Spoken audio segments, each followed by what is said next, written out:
السلام علیکم ورحمۃ اللہ وبرکاتہ۔ الحمد للہ رب العالمین والصلاة والسلام علی سید المرسلین وعلی آلہ واصحابہ اجمعین، اما بعد فاعوذ باللہ من الشیطان الرجیم، بسم اللہ الرحمن الرحیم۔ أولئك الذين امتحن الله قلوبهم للتقوى لهم مغفرة وأجر عظيم۔ وقال النبي صلى الله عليه وسلم أصحابي كالنجوم بأيديهم اقتديتم اهتديتم۔ الہی دے مجھے طرز تکلم میری آواز کو تو روشنی دے، الہی دے مجھے طرز تکلم میری آواز کو تو روشنی دے، مجھے افطار صالح کر عطا تو میری تحریر کو تو روشنی دے۔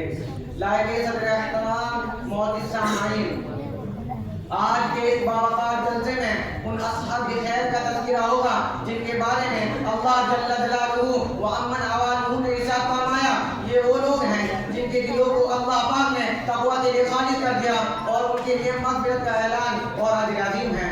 میر سرور کائنات صلی اللہ علیہ وسلم نے زبان مبارک سے ارشاد فرمایا، میرے صحابہ ستاروں کے مانند ہیں، جس کی بھی اقتدا کرو گے راستہ پا جاؤ گے۔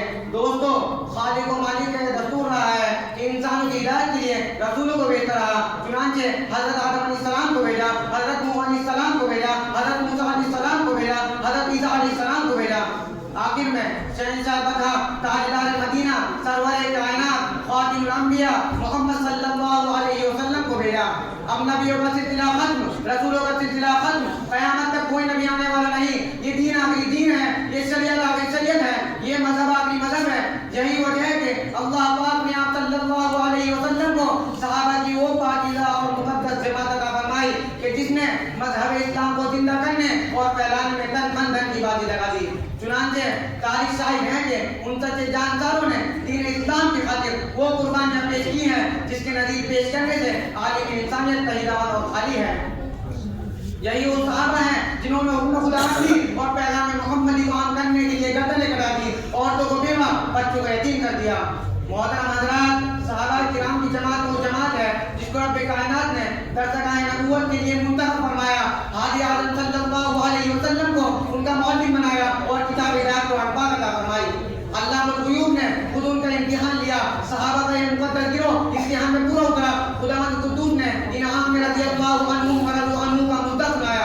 حقیقت یہ ہے کہ صحابہ کرام دین کے ستون ہیں۔ صحابہ کرام کنتم خیر امۃ اخرجت کنتم خیر امۃ بلا واسطہ مخاطب ہے، صحابہ کا اقبال ہے، ان کے قلوب تقوی طہارت سے لبریز ہیں۔ قرآن پاک میں جب جب اللہ نے ان کی تعریف فرمائی، قرآن پاک ان کی تعریف میں رب اللسان ہے۔ کہیں فرمایا اولئک هم المفلحون، تو کہیں فرمایا اولئک هم الراشدون، کہیں فرمایا اولئک هم الصادقون، تو کہیں فرمایا اولئک هم الفائزون۔ حدیث پاک میں رسول عربی صلی اللہ علیہ وسلم نے فرمایا، بخاری شریف کی روایت ہے، اگر تم میں سے کوئی شخص ایک احد پہاڑ کے برابر بھی سونا خرچ کرے تو میرے صحابہ کرام کے ایک پاؤں کے برابر نہیں۔ ملت اسلامیہ کے چیاروں صحابہ کرام واجب احترام ہیں، ان کا تذکرہ کرنا اچھائی کے ساتھ لازم اور ضروری ہے۔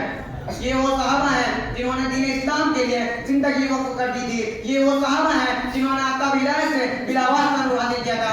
یہ وہ صحابہ ہیں جنہوں نے ہمیشہ دنیا پر آخرت کو ترجیح دی۔ یہ وہ صحابہ ہیں جنہیں خوف خدا کا سرمایہ حاصل تھا۔ یہ وہ صحابہ ہیں جنہوں نے گھر بار چھوڑ کر رضا حق کو اپنی زندگی بنایا۔ یہ وہ صحابہ ہیں جو حق و صداقت کا مجسم نمونہ تھے۔ یہ وہ صحابہ ہیں جو سربقت مجاہد تھے۔ یہ وہ صحابہ ہیں جنہوں نے نئی نویلی دلہن کو چھوڑ کر صدائے جہاد کا لبیک کہا۔ یہ وہ صحابہ ہیں جن کی لاش کو فرشتوں نے غسل دیا۔ یہ وہ صحابہ ہیں جو موت سے نہیں بلکہ موت ان سے ڈرتی تھی۔ یہ وہ صحابہ ہیں جن کو سمندر میں راستہ دیا۔ یہ وہ صحابہ ہیں جن کو شیر نے سواری دی۔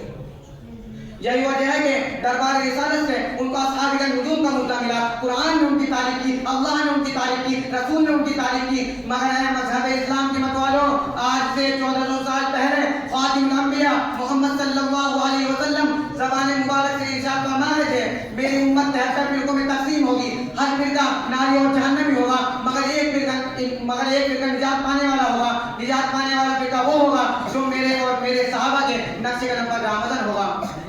دوستو، غور کرنے کا مقام ہے، ہمارے ملک ہندوستان میں ایک اور فرقہ وہ ہے جو صحابہ کرام کے اوپر کیچڑ اٹھاتا ہے، صحابہ کرام کے دامن عفت کو داغدار بنایا جا رہا ہے، صحابہ کرام کے تقدس کو پامال کر رہا ہے، صحابہ کرام کی سیرت پر ڈاکہ ڈالا جا رہا ہے۔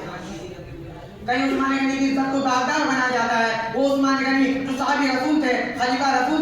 کہیں حضرت علی معاویہ کی شان پر دھبا لگایا جاتا ہے. وہ علی جو صحابی رسول تھے, خلیفہ رسول تھے, داماد رسول تھے, وہ امیر معاویہ جو صحابی رسول تھے, کاتب وحی تھے, جن کے واسطے آپ صلی اللہ علیہ وسلم نے دعا فرمائی.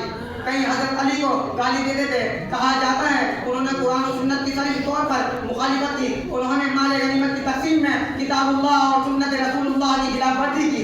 افسوس صد افسوس, کاش ان برائی کرنے والوں کا قلم ٹوٹ جاتا, ان کا ہاتھ چل جاتا, ان کی زبان معوق ہو جاتی. میں ان برائی کرنے والوں سے پوچھنا چاہتا ہوں کہ بتاؤ عرب کے تپتے ہوئے صحرا اور چلچلاتی دھوپ میں ظلم و ستم کس نے برداشت کیا؟ صحابہ کرام نے. اسلام کے خاطر قربانیاں کس نے دی؟ گردنیں کس نے کٹائی؟ عورتوں کو بیوہ, بچوں کو یتیم کس نے کیا؟ رائے خدا میں مال دولت کس نے لٹایا؟ جانوں کا نذرانے کس نے پیش کیا؟ اسلام کو پروان کس نے چڑھایا؟ حق و صداقت کا پرچم کس نے لہرایا؟ باطل کے جھنڈے کس نے گڑائے؟ کفر و شرک کا گلا کس نے گھوٹا؟ پیٹ پر پتھر کس نے باندھے؟ فاقوں پر فاقہ کس نے کیا؟ صحابہ کرام نے. الگر صحابہ کرام نے وہ حیرت انگیز کارنامے انجام دیے جن کو تاریخ کبھی فراموش نہیں کر سکتی. دوستو, صحابہ کرام کو برائی کے ساتھ یاد کرنا ناجائز اور باطل ہے. صحابہ کرام کو برا بھلا کہنا خدا رسول کی مخالفت ہے. صحابہ کرام کو برا بھلا کہنا رسول کی مخالفت ہے. صحابہ کرام کو برا بھلا کہنا کتاب اللہ اور سنت رسول اللہ کی مخالفت ہے. مسلم شریف کی روایت ہے, لا تسبوا احدا من اصحابی, میرے صحابہ کو برا بھلا مت کہو.